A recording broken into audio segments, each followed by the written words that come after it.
Hi all, ఎలా ఉన్నారు అందరూ? ఇంకా ఛానల్ లైక్ చేయని వాళ్ళు లైక్ చేయండి, షేర్ చేయండి, సబ్స్క్రైబ్ చేయండి. అలాగే పక్కనే ఉన్న బెల్ ఐకాన్ క్లిక్ చేయడం మాత్రం మర్చిపోకండి. ఈరోజు ఈ వీడియోలో నేను ఎక్స్పీరియన్స్ చేసిన ఒక ఆన్లైన్ స్కామ్ గురించి అయితే మీకు చెప్తాను. ప్రతి ఒక్కరూ దీని గురించి తెలుసుకుంటే ఇలాంటి ఊబిలో అయితే చిక్కుకోకుండా ముందుగా మనమైతే జాగ్రత్త పడవచ్చు. అంతకుముందు అయితే ఆఫ్లైన్ స్కామ్స్ జరిగేవి. ఇప్పుడంతా ఆన్లైన్ స్కామ్స్ అయితే జరుగుతూ ఉన్నాయి. మనకి జాబ్ కావాలి అనే ఒక చిన్న బలహీనతని కొంతమంది యూజ్ చేసుకుంటున్నారు. నాకు ఒక మెసేజ్ అయితే వచ్చింది వాట్సాప్లో, మీకు మేము పార్ట్ టైం జాబ్ ప్రొవైడ్ చేస్తాము, గూగుల్ రివ్యూస్ అయితే మీరు రాయాలి, పర్ రివ్యూకి గానైతే 150 రూపీస్ అయితే ఇస్తామని అన్నారు. అది చూడగానే ఎవరికైనా ఏమనిపిస్తుంది? జాబ్ ఉన్నా లేకున్నా ఏదో ఒక పార్ట్ టైం లాగా ఎక్స్ట్రా ఇన్కమ్ అయితే వస్తుంది కదా అని అనిపిస్తుంది కదా. నాకు అలానే అనిపించి ఓకే అని నేను వాళ్ళకి రిప్లై ఇచ్చాను. ఒక టాస్క్ అయితే నాకు ఇచ్చారు, గూగుల్ రివ్యూ రాయమని లింక్ పంపించారు. రివ్యూ అయితే నేను రాశాను.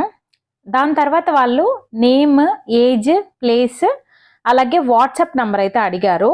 యూపీఐ ఐడి లేదా బ్యాంక్ డీటెయిల్స్ అయితే అడిగారు. మీరు ఫస్ట్ టాస్క్ని అయితే కంప్లీట్ చేశారు, మీకైతే మేము 150 రూపీస్ ఇస్తాము, ఈ డీటెయిల్స్ అన్నీ అయితే మీరు ఫిల్ చేయండి అని చెప్పారు. నేను అన్ని డీటెయిల్స్ని అయితే ఫిల్ చేసి పంపించాను. తర్వాత నాకైతే వాళ్ళు ఒక ఎంప్లాయీ కోడ్ని అయితే అలర్ట్ చేసి టెలిగ్రామ్ లింక్ని అయితే ఇచ్చి వాళ్ళ రిసెప్షనిస్ట్కి హాయ్ అని పెట్టి పేమెంట్ అడగమన్నారు. సరే అని నేను టెలిగ్రామ్లో అడిగాను. నాకు 150 రూపీస్ అయితే వాళ్ళు పేమెంట్ వేస్తారు. ఇంకేమి మంత్లీ ఇన్కమ్ క్రియేట్ అయిపోయింది అని అనుకుంటాం కదా. తర్వాత వాళ్ళైతే ఫస్ట్ 5 టాస్క్స్ అయితే చేయమన్నారు, చేశాను. దాని తర్వాత 6th టాస్క్కి రాగానే 1000 రూపీస్ అయితే పే చేయాలి, దాన్నైతే మేము డబుల్ చేస్తామని అన్నారు. నన్ను యాడ్ చేసిన టెలిగ్రామ్ గ్రూప్లో కనైతే అందరూ 10K, 5K, 3K పేమెంట్ అలా చేసి స్క్రీన్ షాట్స్ అయితే పెడుతూ ఉన్నారు. అది చూడగానే అందరూ ఏమనుకుంటారు, జెన్యూన్గా ఉన్నారు, 1000 రూపీసే కదా అని మనం కూడా చూద్దాం, వాళ్ళు ఆల్రెడీ 150 వేశారు కదా అని అనుకుంటాం కదా. అంతే, అలా మనం అనుకున్నామంటే మన అకౌంట్లో ఉండే మనీ మొత్తం ఖాళీ అయిపోతుంది. రివ్యూస్ రాసి మనకి జాబ్ ఇచ్చే వాళ్ళకి 1000 రూపీసే ఒక లెక్కన, వాళ్ళకి మన దగ్గర ఎందుకు వాళ్ళు అడుగుతున్నారని మనం ఆలోచించాలి.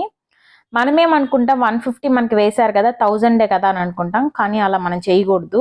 వీళ్ళైతే ఫేక్ అండ్ ఫ్రాడ్ పీపుల్. మన అకౌంట్లో ఉండే అమౌంట్ని అయితే ఖాళీ చేసేస్తారు. నేనైతే మనీ వేయలేదు. ఎందుకు వేయలేదంటే ఒక 10 years బ్యాక్ అయితే అప్పుడంతా ఆఫ్లైన్ స్కామ్స్ అయితే జరిగేవి. మనకి అంత నాలెడ్జ్ లేదు.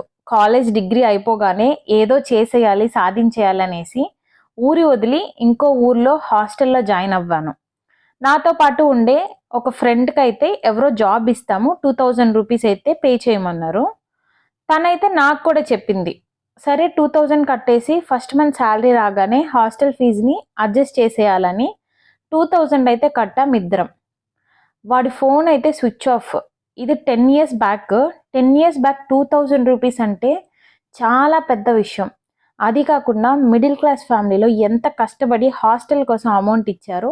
మా పేరెంట్స్ కష్టం అయితే నాకు తెలుసు, కానీ నేను ఏదో చేద్దాం అనుకున్నా అది ఏదో అయిపోయింది. ఆ అమౌంట్ నేను ఇలా చేసి మోసపోయానని ఒకటే ఏడుపు.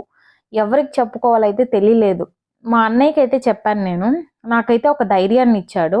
సరే వదిలే, నీకు ఒక ఎక్స్పీరియన్స్ వచ్చింది కదా, నన్ను అడగకుండా ఇలాంటివి ఎప్పుడు చేయొద్దని చెప్పాడు.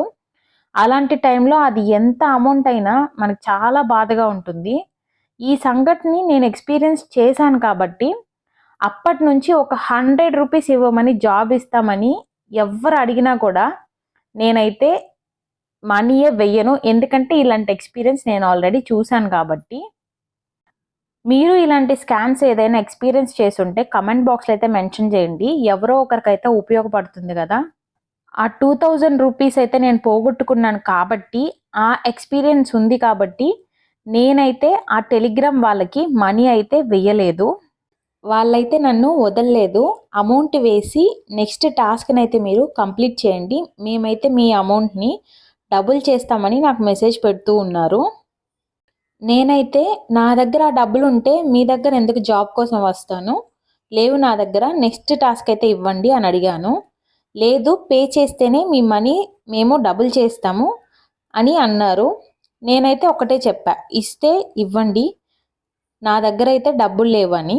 వాళ్ళైతే నాకు నెక్స్ట్ ఏం మెసేజ్ పెట్టారంటే you are fired out from the job అని అన్నారు. నేనైతే ఓకే టాటా అని చెప్పేశాను. తర్వాత అయితే నేను సెర్చ్ చేసి చూస్తే ఇలా టెలిగ్రామ్ స్కామ్లో ఇరుక్కొని మోసపోయిన వాళ్ళు చాలామంది ఉన్నారు అని నాకు అర్థమైంది. ఈ వీడియో చూసిన వాళ్ళైతే మీ ఫ్రెండ్స్కి రిలేటివ్స్కి చెప్పండి ఇలాంటి స్కామ్స్లో అయితే ఇరుక్కోవద్దని. ఒకవేళ ఆల్రెడీ ఇలాంటి స్కామ్స్లో అయితే మోసపోయిన వాళ్ళు ఉంటే వాళ్ళకి ధైర్యాన్ని అయితే చెప్పండి, వాళ్ళు కోలుకుంటారు. జాబ్ అనేది అందరికీ అవసరమే, ఎక్స్ట్రా ఇన్కమ్ కూడా అవసరమే, కానీ ఇలాంటి ఊబిలో మాత్రం చిక్కుకొని మనీని అయితే పోగొట్టుకోకండి. ఈ వీడియో అయితే ఎంతో కొంతమందికి యూస్ అవుతుంది అని అనుకుంటున్నాను. ఇది ఒక్కటే కాదండి, ఇలాంటివి చాలా స్కామ్స్ అయితే ఉన్నాయి. మనీ ఇచ్చి జాబ్ ఇస్తామంటే నమ్మకండి. అలాగే మన ఫ్యామిలీ వాళ్ళకి చెప్పండి. అప్పుడప్పుడు కాల్స్ వస్తుంటాయి, మీరు ఇంత గెలుచుకున్నారు అంత గెలుచుకున్నారని. అలాంటివి నమ్మొద్దని. అలాగే లింక్స్ క్లిక్ చేయమని మెసేజెస్ కూడా వస్తూ ఉంటాయి, అవి క్లిక్ చేయొద్దని అయితే చెప్పండి.